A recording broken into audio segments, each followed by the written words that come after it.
नमस्कार दोस्तों, स्वागत है आपका हमारे YouTube चैनल सम्राट एजुकेशन में। दोस्तों, आज के इस वीडियो में आप लोगों को बीएससी एग्रीकल्चर 5th सेमेस्टर की एक विषय disease of field and horticulture crop and there management AG 506 का कुछ मोस्ट इम्पॉर्टेंट एक टॉपिक कराने वाला हूं, जिसका नाम है येलो मोजेक ऑफ भिंडी। ठीक है, या येलो वेन मोजेक ऑफ ओकरा भी इसको बोलते हैं, या इसको हिंदी में बोला जाता है भिंडी का पीला सिरा मोजेक। ठीक है, तो इसके बारे में हम लोग देखेंगे और बहुत अच्छे से आप लोगों को समझ में आ जाएगा। तो चलिए देखते हैं थोड़ा सा इसके बारे में पहले इंट्रोडक्शन कि क्या है और वो कैसे।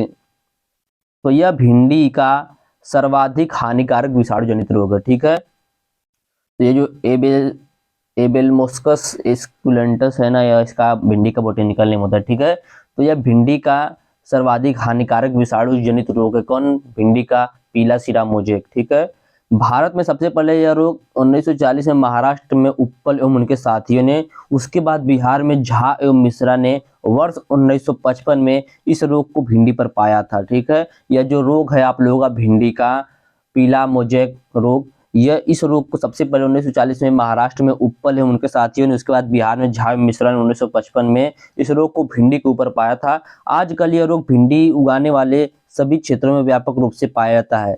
यदि इस रोग का प्रकोप फसल पर शीघ्र हो जाता है तो पूरी फसल समाप्त हो जाती है और फलों की उपज 50 से 100% तक घट जाती है। ठीक है, यदि इस रोग का प्रकोप जो है वह शीघ्र ही आ जाता है, मतलब छोटे अवस्था में ही आ जाता है, तो क्या होता है पूरी फसल नष्ट हो जाती है। और यदि कुछ टाइम बाद आता है या तो उससे क्या होता है, फलों की उपज पर प्रभाव पड़ता है। 50 से लेकर 100% तक तो इसकी जो उपज होती है वह कम हो जाती है। तो यह था थोड़ा इसका परिचय। चलिए देखते हैं इसका सिम्टम।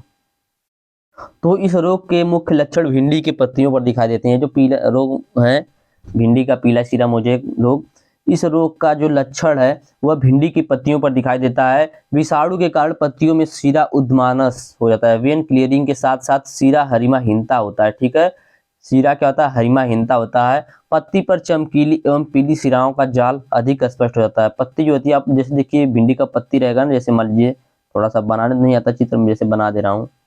जैसे मान लीजिए इस प्रकार का पत्ता है, उसमें इस प्रकार को उसमें सीरा 1 2 3 4 आता है। तो ये जो सीरा गया ना, इस सीरा जो होता है पीला हो जाता है, ये सब पूरी पत्ती होती है पीली होने लगती है। ठीक है, तो यही भिंडी का पीला सीरा मोजेक वायरस होता है, सॉरी वायरस द्वारा होने वाला रोग होता है। तो इस रोग के कारण इस रोग के मुख्य लक्षण भिंडी के पत्तियों पर दिखाई देते हैं। विषाणु के कारण पत्तियों में सीरा उदासन होता है, जिसे इंग्लिश में बोलते हैं वेन क्लियरिंग। इसके साथ साथ सिरा हरिमाहीनता होता है, वेन क्लोरोसिस भी होता है। पत्ती पर चमकीली एवं पीली सिराओं का जाल अधिक स्पष्ट हो जाता है तथा सिराएं एवं सिरिकाएं कुछ मोटी हो जाती हैं। जब संक्रमण व्यापक उगता है तो नई पत्तियां पीली पड़कर छोटी जाती हैं। जब संक्रमण व्यापक रूप से हो जाता है तो नई पत्तियां होती हैं वो पीली पड़कर छोटी जाती हैं और संपूर्ण पौधा बौना रह जाता है। बौना मतलब छोटा रह जाता है। रोग के प्रभाव से पौधे में पुष्पन सीमित हो जाता है तथा इन पर बनी फलियां संख्या में कम, छोटी, कड़ी, पीले हरे रंग की एवं विकृत होती हैं। ठीक है, इस रोग से प्रभावित पौधे पर क्या होता है, पुष्पन सीमित हो जाता है, मतलब पुष्पन जो होता है बहुत कम निकलता है, सीमित मात्रा में निकलता है। फली की संख्या कम हो जाती है, छोटा हो जाता है, फल कड़ा हो जाता है और फलियां जो होती है पीले हरे रंग की एवं विकृत होती हैं। ठीक है, तो यह तो था इसका सिम्टम किसका, भिंडी के पीला सिरा मोजेक का। आगे देखेंगे इसका इटियोलॉजी। इटियोलॉजी को बोला जाता है हेतुकी। क्या बोला जाता है? हेतुकी। हेतुकी क्या होता है? तो जिस भी कारण से रोग हो रहा है उसके बारे में जानना क्या कहलाता है, हेतुकी कहलाता है। लेकिन यह जो रोग है भिंडी का पीला सिरा मोजेक रोग, यह रोग किसी कारण से होता है इसका अभी तक कुछ पता नहीं है। ठीक है, तो रोग जाने इसका क्या, भिंडी का मोजेक वायरस या हिबिस्कस वायरस 1, भिंडी के मोजेक विषाणु की प्रकृति एवं गुणों के विषय में अभी तक कोई जानकारी नहीं हो पाई। ठीक है, जो इसका ये तो पता है सबको कि वायरस के कारण होता है, लेकिन कैसे होता है, किस कारण से होता है, यह किसी को नहीं पता है। ठीक है, तो भिंडी के मोजेक विषाणु की प्रकृति एवं गुणों के विषय में अभी तक कोई ज्ञान नहीं हो पाया है। ठीक है, अभी तक की मैं बात बता रहा हूँ। तो चलिए देखते हैं इसका डिजीज साइकिल, रोग चक्र या लाइफ हिस्ट्री उसमें था डिजीज साइकिल। तो कपूर एवं वर्मा 1950 के अनुसार इस विषाणु का संचरण रस द्वारा नहीं होता है। ठीक है, कपूर एवं वर्मा के अनुसार इस विषाणु का जो रस होता है, जो संचरण होता है वह रस के द्वारा नहीं होता, परंतु इसका संचरण कृत्रिम अवस्थाओं में कलमबंध द्वारा हो सकता है। परंतु इसका जो संचरण वह कृत्रिम अवस्थाओं में कलमबंध द्वारा हो सकता है, जो कि इस काल में प्राकृतिक प्रचारण का साधन नहीं है। ठीक है, जो कि इस फसल में प्राकृतिक प्रचारण का साधन नहीं है। वर्मा 1952 के अनुसार प्रकृति में यह विषाणु सफेद मक्खी बेमेसिया टेबेसाई द्वारा संचालित होती है। ठीक है, प्रकृति में यह जो विषाणु है वह सफेद मक्खी बेमेसिया टेबेसाई द्वारा संचालित होती है। 1 नंबर ने बेमेसिया टेबेसाई के बारे में पूछता है, तो इसको भी याद रखिएगा। बेमेसिया टेबेसाई को सफेद मक्खी बोला जाता है।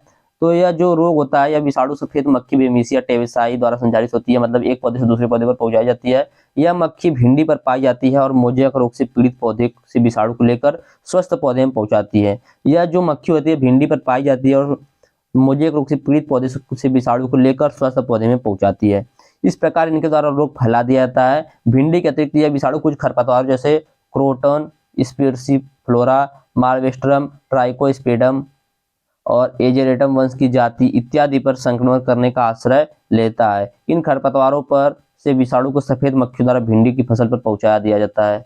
इन खरपतवारों से विषाणु को सफेद मक्खियों द्वारा भिंडी की फसल पर पहुंचा दिया जाता है। ठीक है, तो ये था इसका डिजीज साइकिल। तो इसको मैंने क्या बताया कि कपूर एवं वर्मा ने 1950 में बताया कि विषाणु का जो संचरण होता है वह इनके रस के द्वारा नहीं होता है, परंतु इनका संचरण कृत्रिम अवस्थाओं में कलमबंध द्वारा हो सकता है, जो कि इस फसल में प्राकृतिक प्रचारण का साधन नहीं है। वर्मा ने फिर 1952 में बताया कि प्रकृति में यह विषाणु सफेद मक्खी बेमेसिया टेबेसाई द्वारा संचालित होती है। यह मक्खी भिंडी पर पाई जाती है और मोजेक रोग से पीड़ित पौधे से विषाणु को लेकर स्वस्थ पौधे में पहुंचाती है। इस प्रकार इनके रोग फैला दिया था। इस प्रकार यह क्या करते हैं, रोग फैला देते हैं। भिंडी के अतिरिक्त यह विषाणु कुछ खरपतवारों जैसे क्रोटन, स्पर्सीफ्लोरा, मालवेस्ट्रम, ट्राइकोस्पेडियम और इत्यादि पर संक्रमण करके आश्रय लेता है। मतलब जब भिंडी नहीं तो इन सभी पौधे पर आता है, इन सभी खरपतवारों पर आता है। इन खरपतवारों से विषाणु को सफेद मक्खियों द्वारा भिंडी पर फिर वापस फसल पर पहुंचा दिया जाता है। ठीक है, तो यह था इसका डिजीज साइकिल। चलिए देखते हैं इसका मैनेजमेंट हम लोग कैसे कर सकते हैं। तो इसके मैनेजमेंट का मैंने किसी भी डिजीज हो उसका मैनेजमेंट का मैंने कुछ पॉइंट आप लोग को बताया हुआ है। तो सबसे पहले वह पॉइंट भी आप लोग देख लीजिए, सुन लीजिए, उसके बाद मैं बताता हूँ आगे। तो जैसे मैंने आप लोगों को सबसे पहले बताया था कि जो भी खेत में खरपतवार हो उन सभी खरपतवारों को हमें खेत से निकाल देना चाहिए, खेत से निकाल कर नष्ट कर देना चाहिए। संतुलित मात्रा में उर्वरक का प्रयोग करना चाहिए। सदैव बीज को उपचारित करके बोना चाहिए। ठीक है, और उचित मात्रा में जल का उपयोग करना चाहिए। यदि सीड बोर्न डिजीज है तो सीड ट्रीटमेंट करना चाहिए। सॉइल बोर्न डिजीज है तो सॉइल सीड दोनों को ट्रीटमेंट करना चाहिए। यदि पत्तियों पर रोग दिखाई दे तो उसके लिए हमें क्या करना चाहिए, हमें उसके लिए अनेक प्रकार के रसायनों का यूज करना चाहिए और रोग प्रतिरोधी किस्मों को बुआई करना चाहिए। तो इतना पॉइंट मैंने आप लोग को बताया था, जो कि आप लोग को सब में यूज कर सकते हैं यदि आप लोग को याद नहीं आ रहा है तो। ठीक है, तो चलिए देखते हैं इसका मैनेजमेंट। तो सभी खरपतवार परपोषियों को जहां तक संभव हो उखाड़ कर नष्ट कर देना चाहिए। मतलब यदि खरपतवार रहेंगे तो ये जो कीट होते हैं, ये जो वायरस होते हैं, वो उन खरपतवारों पर चले जाते हैं। मैंने खरपतवारों का नाम भी आप लोग बताया। उन खरपतवारों से फिर बेमेसिया टेबेसाई जो सफेद मक्खी होती है फिर लाकर हमारे पौधों पर डाल देती है। इसलिए यदि उसी खरपतवार को नष्ट कर देंगे तो वह जो बेमेसिया टेबेसाई या सफेद मक्खी है उससे हमारी भिंडी पर रोग को वायरस को नहीं पहुंचा पाएगी। ठीक है, इसलिए हमें सभी खरपतवारों को नष्ट कर देना चाहिए। अगला, जब रोग के लक्षण छोटे पौधे पर दिखाई दे तो उन्हें उखाड़ कर जला देना चाहिए।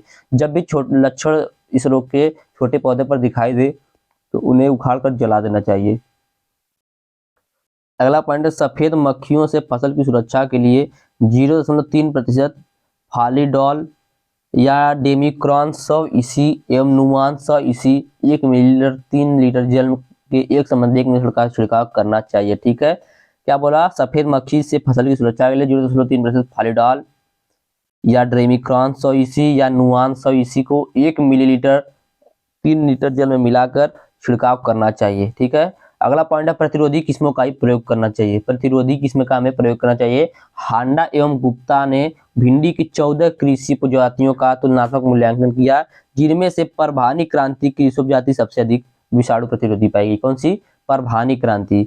कुछ दूसरी किस्में जैसे अर्का अनामिका, जिसे सिलेक्शन 10 बोला जाता है, अर्का है एवं पंजाब 7 इत्यादि को क्षेत्र परिस्थिति में रोग मुक्त होने का उल्लेख किया गया है। ठीक है, इस प्रकार EMS 8, GOH 4, BO2 एवं हाइब्रिड 6 इत्यादि किस्मों को भी रोग प्रतिरोधी घोषित किया गया। ठीक है, तो इस प्रकार से हमने क्या क्या बताया।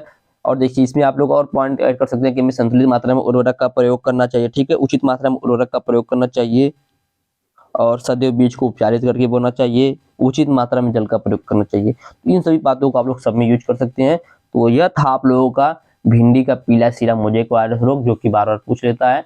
उम्मीद करते हैं यह क्वेश्चन आपको अच्छे समझ में आया होगा। यदि आप लोगों को इसका PDF चाहिए तो डिस्क्रिप्शन में व्हाट्सएप ग्रुप का लिंक, व्हाट्सएप नंबर दिया गया है, मैसेज करके आप लोग इसका PDF भी ले सकते हैं। धन्यवाद, जय हिंद।